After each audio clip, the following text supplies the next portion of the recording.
Está con nosotros Javier Milei. Yo decía que usted, al menos en la campaña decía, los impuestos le dan urticaria. La idea de nuevos impuestos le dan urticaria. Si le digo impuesto a la herencia, ¿qué me dice? Me parece algo sinceramente aberrante. Y hay por lo menos 5 aristas del problema. Hay una de índole moral, hay una de eficiencia asignativa, hay una en términos dinámicos, hay un problema de técnica impositiva y una cuestión ideológica. Desde lo moral, ¿qué es la herencia? La herencia es un regalo post-mortem. Por lo tanto, digamos, ahí surge naturalmente la cuestión moral. Si yo me gano mi dinero honestamente, ¿yo puedo disponer de mi dinero? Claramente tendría que poder disponer de mi dinero. Y si yo decido hacer un regalo, digamos, mientras que vivo o post-mortem, es un problema mío de cómo decido utilizar, cómo asignar el fruto de mi trabajo. Por lo tanto, la primera cosa que hay que tener en claro, que esto es inmoral. ¿Por qué? Porque te está quitando el fruto de tu trabajo y cómo vos lo querés asignar. Es decir, ¿quién es el Estado para penalizarte porque decidís, digamos, dejarlo como un regalo cuando uno se muere? Ese es el primer punto. El segundo punto es una cuestión de eficiencia asignativa. Es decir, ¿vos querías asignar ese dinero ahí? No, no lo querías asignar ahí. Entonces, digamos, cuando el Estado lo recibe, lo va a asignar a cualquier otra cosa, va a afectar los precios relativos, va a modificar la forma en que se asignan los recursos, va a modificar la estructura de capital y eso termina haciendo daño, o sea, y genera pérdida de bienestar porque vos no ibas a gastar en eso y genera pérdida de eficiencia económica y te penaliza el crecimiento. Entonces ahora... Sí, el gobierno podría decirle, bueno, nosotros mandamos un presupuesto al Congreso donde se asignaban las partidas y la oposición no lo votó. Bueno, se rechazó porque era un mamarracho nefasto, que estaba lleno de inconsistencias técnicas, inconsistencias teóricas. No guardaba consistencias contables, tenían un buraco de 12.000 millones de dólares.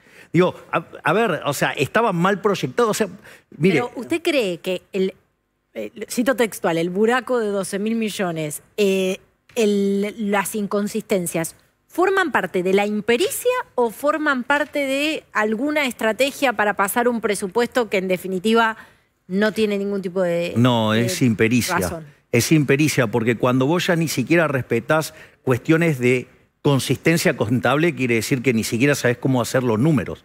Cuando vos, a ver, una cosa básica en una proyección. Cuando uno va a hacer una proyección, es muy importante el dato base sobre el que se proyecta. Bueno, Guzmán vino con datos 3 meses viejos. Lo admitió, ¿no? Está bien, pero quiere decir que entonces, o sea, está proyectando sobre una base que es cualquier cosa. De hecho, el presupuesto original, parado a inicios de septiembre, por decirlo de alguna manera, implicaba una expansión del gasto del 40%. Y cuando uno miraba las partidas ya ejecutadas, sí, ese número más la inflación pasada implicaba una expansión del 20% que ya sabemos que no va a ocurrir. Por eso de repente de un día para el otro se cayeron con 56 artículos nuevos, con una expansión del gasto furiosa. O sea, cuando se le preguntaban cómo lo iban a financiar, no sabían. En mi casa eso se llama, le van a dar a la maquinita y nos van a romper la cabeza con inflación. Entonces, la realidad, y supongamos que por arte del error tipo 2, o sea, el error tipo 2 es cuando haces todo mal y te sale bien. Y le pegan. Ajá. Faltan 12.000 millones de dólares. Entonces, cuando se le señala este punto, ¿qué dice? Bueno, lo vamos a... O sea, terminan rascando la olla sacando 6.000. La pregunta es, ¿y de dónde van a sacar los 6.000? Creando impuestos, tal vez. Bueno, ok, o sea, van a seguir destrozando la economía. No, se lo digo como hipótesis. No, bueno, digo, yo no creo que, a ver, castigar al que genera riqueza genere creación de riqueza. O sea, cuando vos castigás a algo, o sea, en general, esa actividad se retrae. Por eso yo hice la referencia, ¿sí?, digamos, al libro de Shemot en la Cámara, que con el capítulo 1, en el versículo 11, cuando... Estaba re enojado en la Cámara de Diputados. No, ¿y a vos qué te parece? O sea, pero era... A ver, la cantidad de inconsistencias que se decían, las barbaridades... O sea, cuando vos escuchás, por ejemplo, al presidente de la Comisión de Presupuesto y Hacienda, al señor Heller, o sea...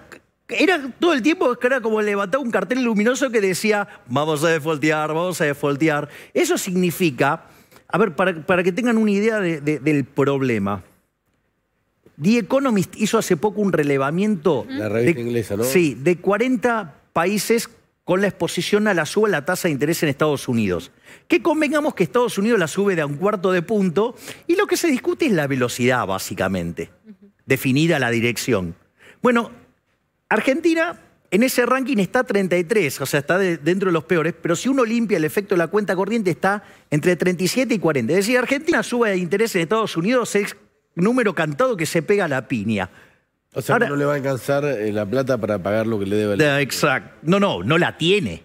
No la tiene. Argentina el año que viene le vencen 25.000 millones de dólares. De esos 25.000 millones, 19.000 son con el fondo. Un acuerdo lo va a renegociar, ¿no? Eso. Bueno, pero a ver, pero este gobierno, este año, como consecuencia de la suba de los precios de lo que exporta Argentina, más el rebote de las cantidades, Argentina las exportaciones le ingresaron 22.000 millones de dólares más y las reservas netas son negativas a pesar de esos 22.000 millones de dólares más y a pesar de la plata que nos dio con el DEC el fondo. Bueno, y no puede ser que haya algún tipo de cálculo que tenga que ver con, bueno, esto va a castigar a sectores, por llamarlo de alguna manera, que no son inalámbricos, como el campo, que tiene una relación existencial con el territorio, que es lo que muchas veces dice el campo. Claro, a nosotros nos tienen atados, ¿no? Porque de alguna manera tiene una relación existencial con el territorio argentino y con las reglas de juego que imponga el gobierno de turno. Por eso muchas veces el campo se ha levantado.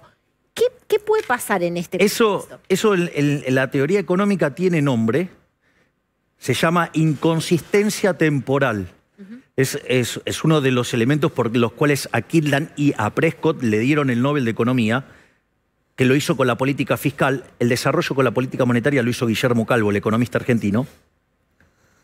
Que cuando vos hundís el capital, como ya tomaste la decisión, ahora te suben los impuestos y no te queda otra. Claro.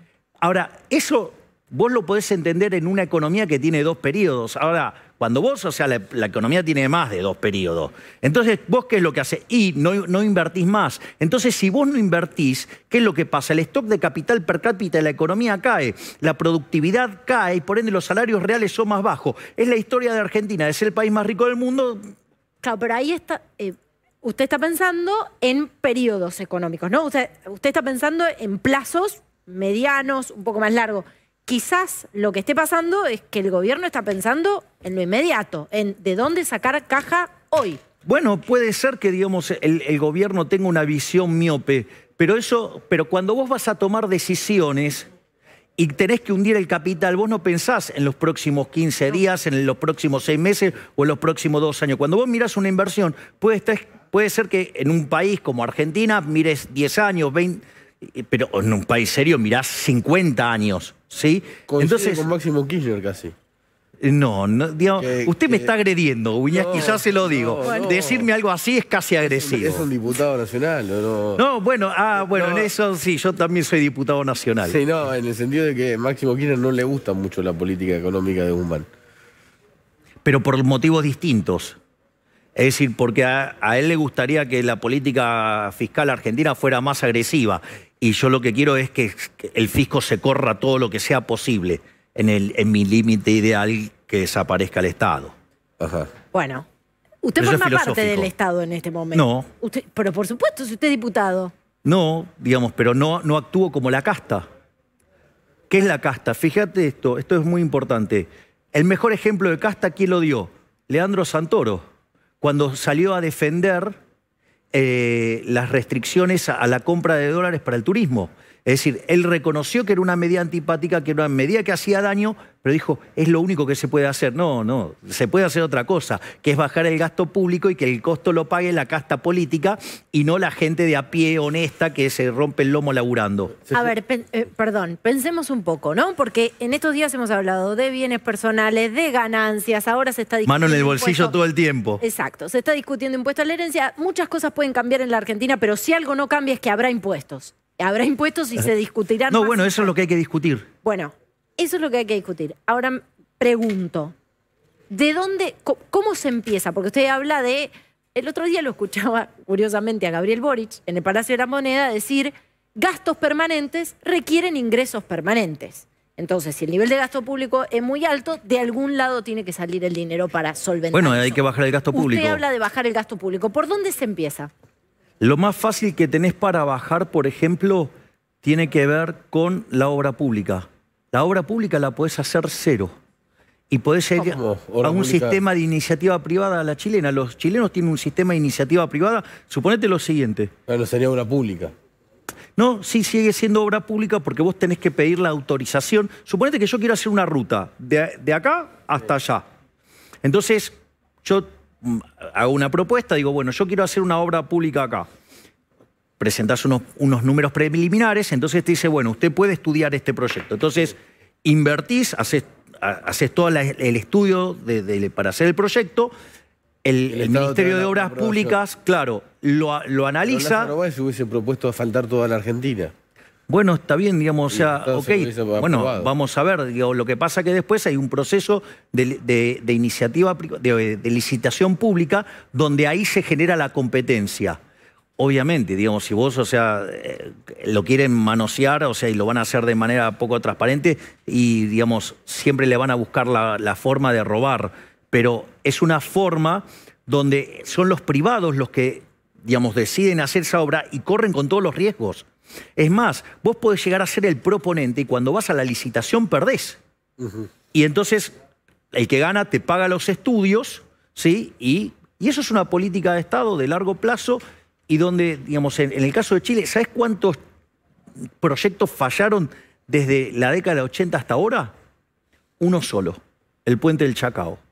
Y eso, digamos, derivó en una serie de mejoras. ¿Cómo evaluar este tipo de cuestiones? La última, ¿se lleva bien con sus compañeros de bancada de la izquierda? De geográfico, compañeros geográficos. No tengo problemas, o sea, no tengo por qué tener problemas. O sea, yo voy, hago mi trabajo, doy mis opiniones, voto, o sea... ¿Sos compañerito de banco? Sí, digamos, a ellos, por ejemplo, apoyaron que se suba bienes personales, acompañaron al kirchnerismo. Yo se imagina que ese tipo de cosas no me cayeron simpáticas de ese proyecto de que nos vuelvan a meter la mano en el bolsillo. La realidad es que Argentina con esta presión fiscal es absolutamente inviable. Si Argentina no baja el gasto público y ese ajuste lo paga la política, Argentina termina siendo la villa miseria más grande del mundo. Gracias, Javier Milei. Muchas gracias a ustedes.